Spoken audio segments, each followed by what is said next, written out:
Hello, I'm Molly Hughes in the Denver Post newsroom with today's Behind the Headlines. As we head into Martin Luther King holiday weekend, there's talk about whether this year will be different in light of unrest sparked initially by Michael Brown's death in Ferguson, Missouri.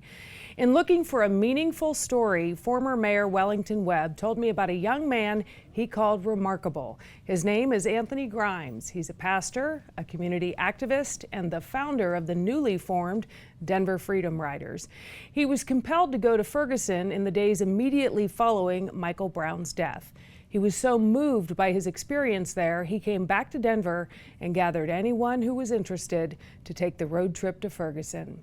These video clips are from a mini documentary he put together from one such trip. Anthony Grimes joins me now, and you say you were really impressed by what you saw there, and it was so different than what you expected. Tell us about that. Yes, the narrative that I heard in the media often was about a race war, and it was also about criminals and thugs on the ground who were destroying a city. And when I got there, I saw the exact opposite. I saw brilliant youth who were rebuilding their community and not destroying it. And also people of all different races were on the ground working together.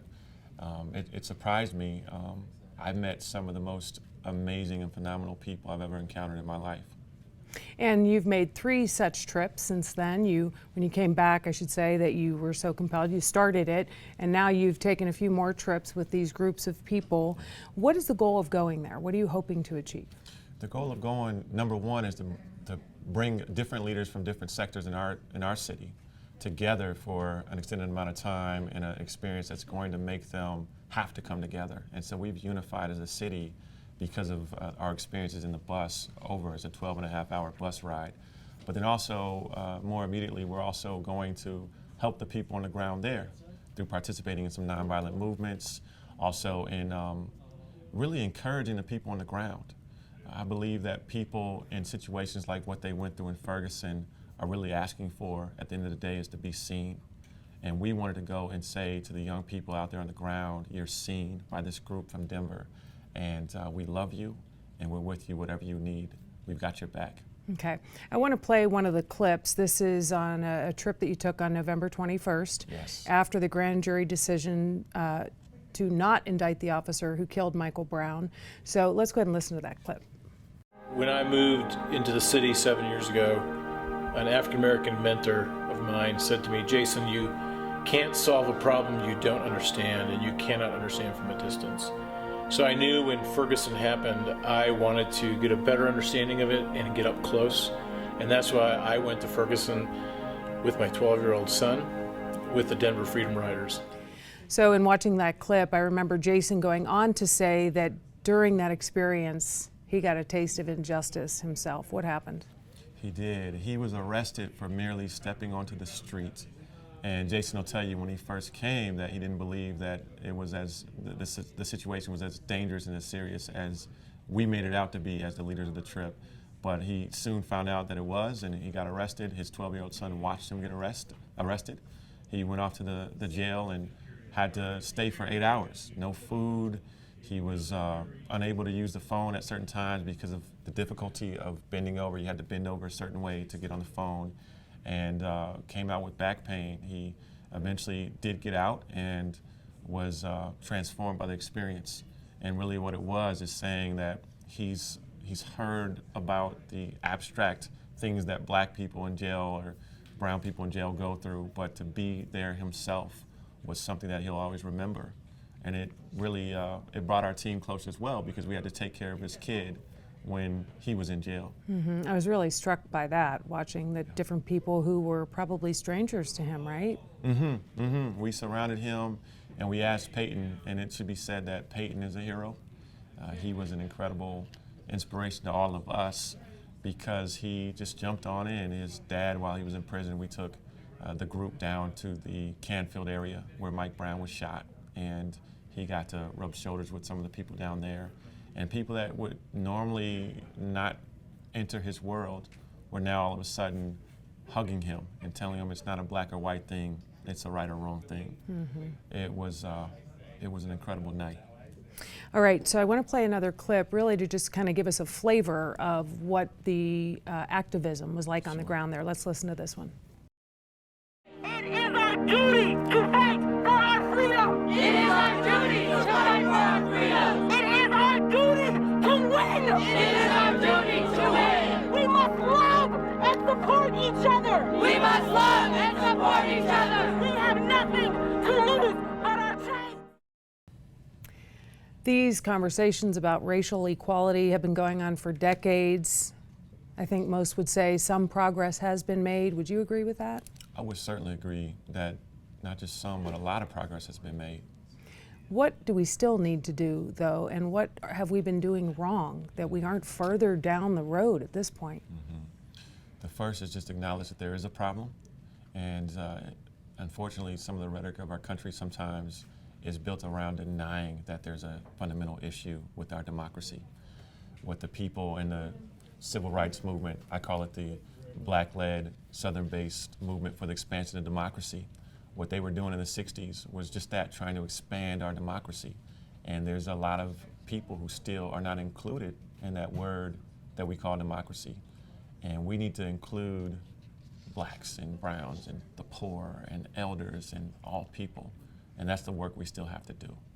All right. So one of the clips I saw from one of the white men who went along with you, I was so moved by it. I want you to take a listen to this one.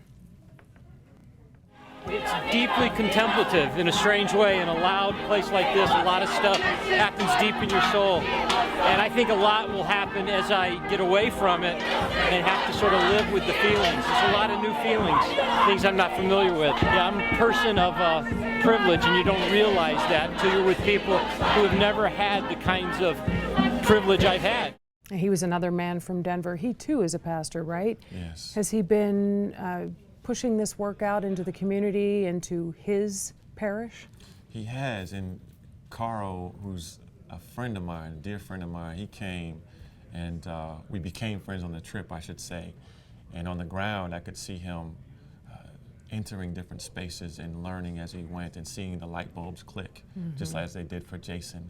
And he has thus come back and he has now begun to talk to his congregations and his circle of influence and explain what we're really about, because a lot of people think we're violent, and we're not. We're nonviolent people who are not about destroying, we're about building up something new.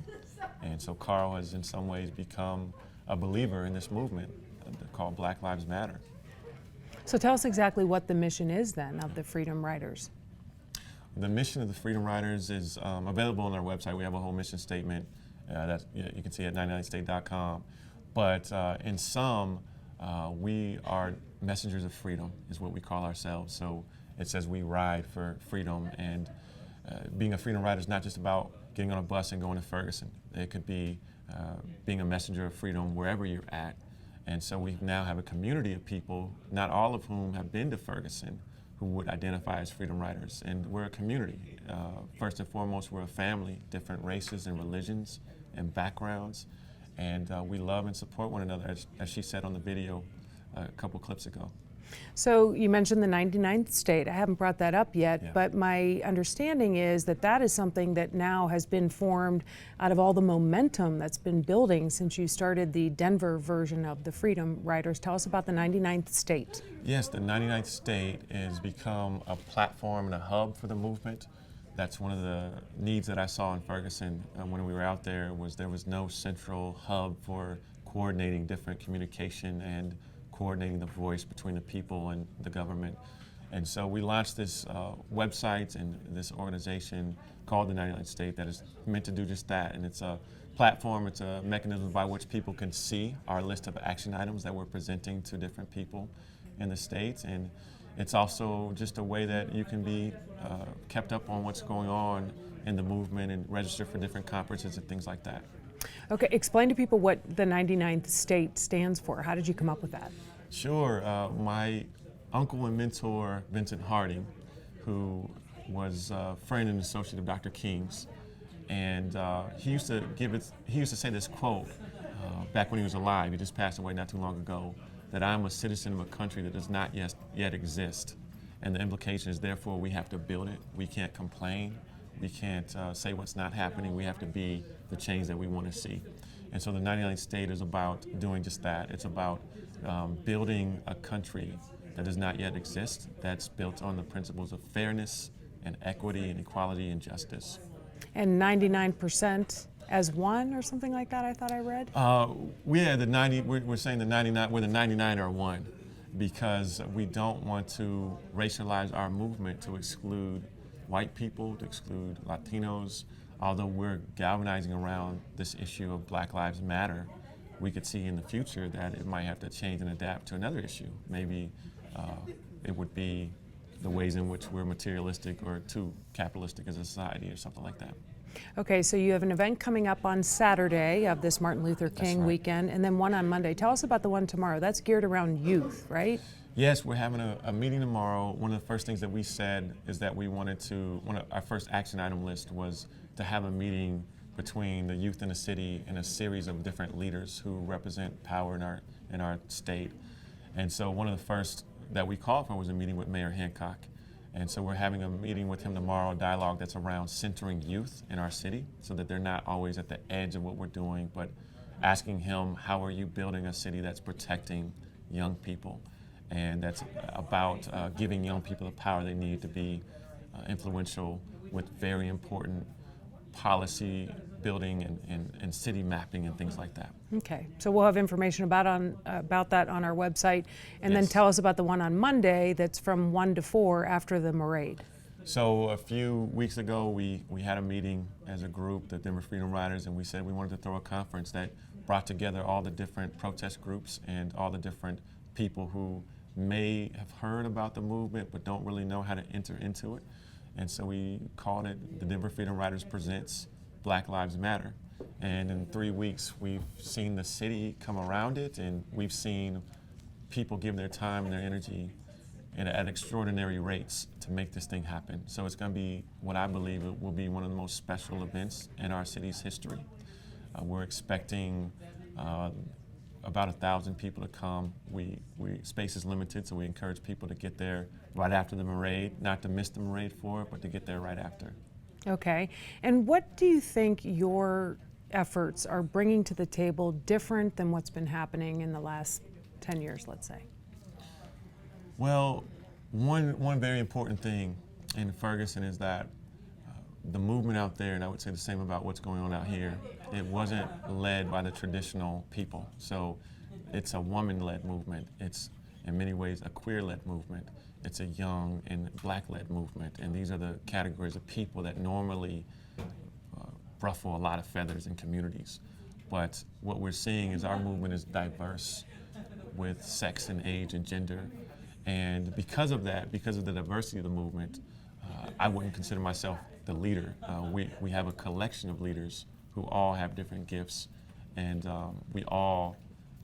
we see ourselves as family, but we're all coming together with our different gifts for the same purpose, and that's what makes it powerful. All right, well, good luck to you. Thank you you for being here. Thank you. And Thank you, Molly. we'll put up information for our viewers on our website about the event on Saturday and the one on Monday. Sounds good. Thank you. All Thanks right. for having me. Anthony Grimes, founder of the Freedom Riders and also the 99th State. And you can watch the entire mini documentary on our website, and you'll also find links, as I mentioned, to the events on Saturday and the one on Monday coming up on Martin Luther King Day. That is today's Behind the Headlines. I'm Molly Hughes in the Denver Post newsroom with DPTV.